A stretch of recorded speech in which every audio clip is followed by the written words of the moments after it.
Hello, today Auntie Leah is going to read Corduroy to you, and this book is by Don Freeman.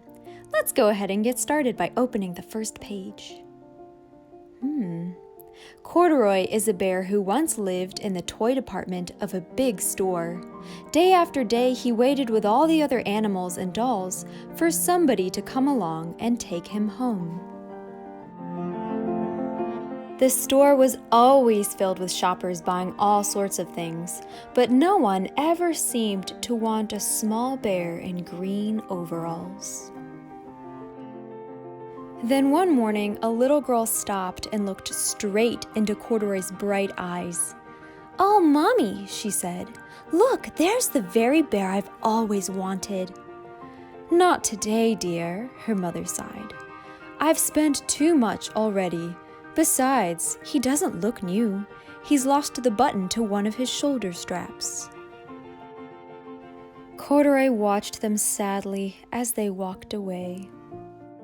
"I didn't know I'd lost a button," he said to himself. "Tonight, I'll go and see if I can find it."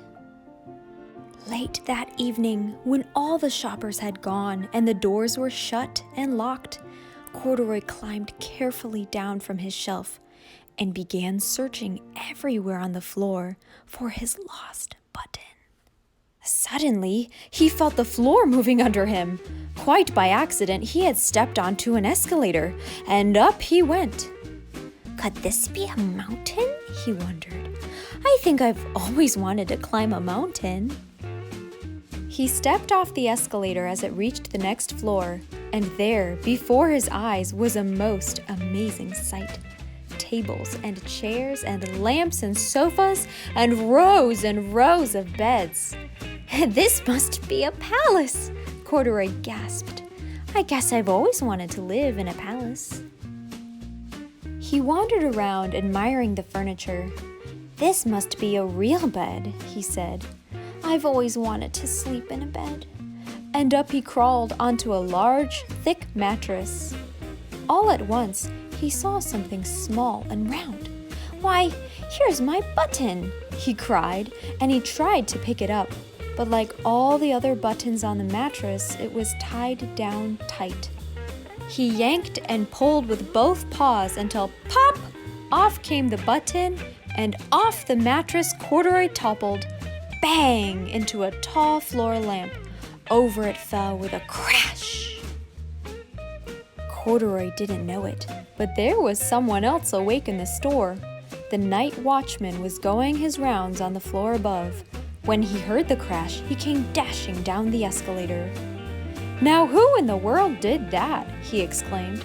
"Somebody must be hiding around here." He flashed his light under and over the sofas and beds until he came to the biggest bed of all. And there he saw 2 fuzzy brown ears sticking up from under the cover. "Hello," he said. "How did you get upstairs?"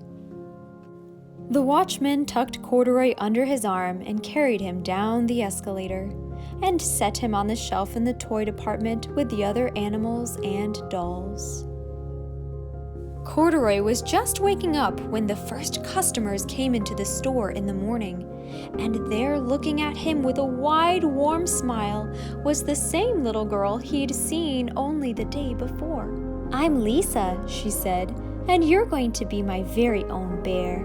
Last night I counted what I've saved in my piggy bank, and my mother said I could bring you home." "Shall I put him in a box for you?" the saleslady asked. "Oh, no thank you," Lisa answered, and she carried Corduroy home in her arms. She ran all the way up 4 flights of stairs, into her family's apartment, and straight to her own room. Corduroy blinked. There was a chair and a chest of drawers, and alongside a girl-sized bed stood a little bed just the right size for him. The room was small, nothing like that enormous palace in the department store. "This must be home," he said. "I know I've always wanted a home." Lisa sat down with Corduroy on her lap and began to sew a button on his overalls. "I like you the way you are," she said, "but you'll be more comfortable with your shoulder strap fastened." "You must be a friend," said Corduroy. "I've always wanted a friend." "Me too," said Lisa, and gave him a big hug. The end.